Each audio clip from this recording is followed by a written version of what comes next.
Živijo. Da predstavimo še zadnji trik danes. Mi bi radi ustvarili tudi en zidek, se pravi za naš zidek bomo uporabili lapor, ki je taka krhka kamnina, se zelo lepo lomi.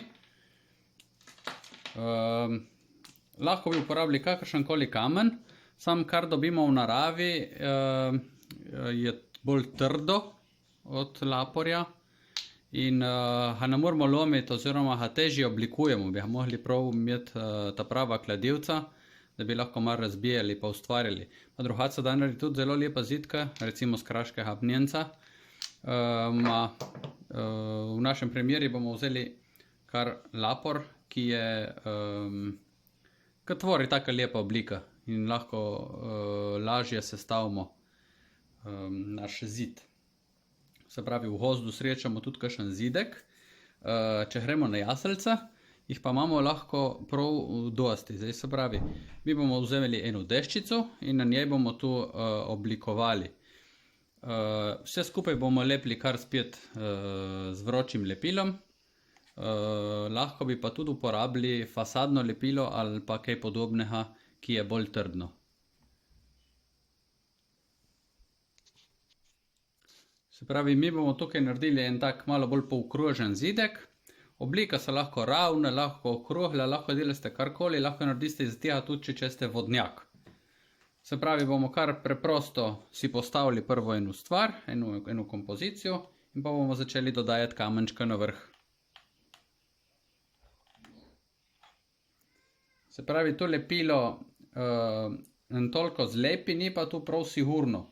V primerjavi recimo z lepilom fasadnim ali pa za ploščice je to bolj trenutna rešitev, če postavljamo tu stvar kar na licu mesta. Se pravi, če bi tu delali direkt v jaseljca ali pa v našo miniaturo, je to super stvar, ki se držijo kamenčki, dejansko dobijo lepo ležišče na ta način.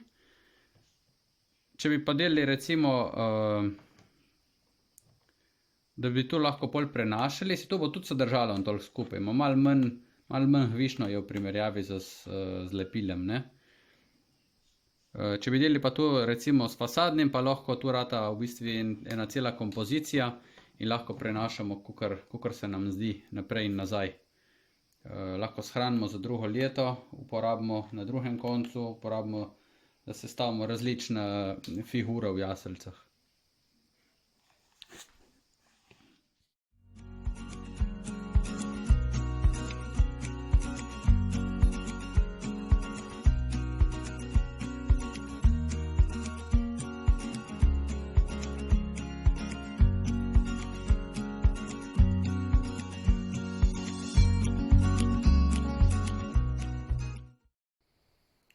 Tako, naš zidek je približno končan, se pravi, vse te laske majhne, ki vidimo od lepila, bomo odstranili, da ga še malo polepšamo.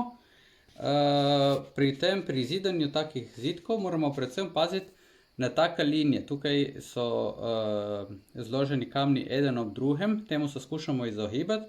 Gremo rajši na ta način, tako da se križajo, kakor so tukaj. Tako so tudi malo bolj pravila zidanja, tudi nam bo boljše stalo, lepše izgleda. Če slučajno bi bilo ozadje prosojno, da je tu sam zidek, ki je zadej, da je karkoli drugega, lahko tudi zapolnimo z mahom, tako da ni videti skozi. Tako, tu je to, pa obilo uspeha pri vaših zidkih. Adijo.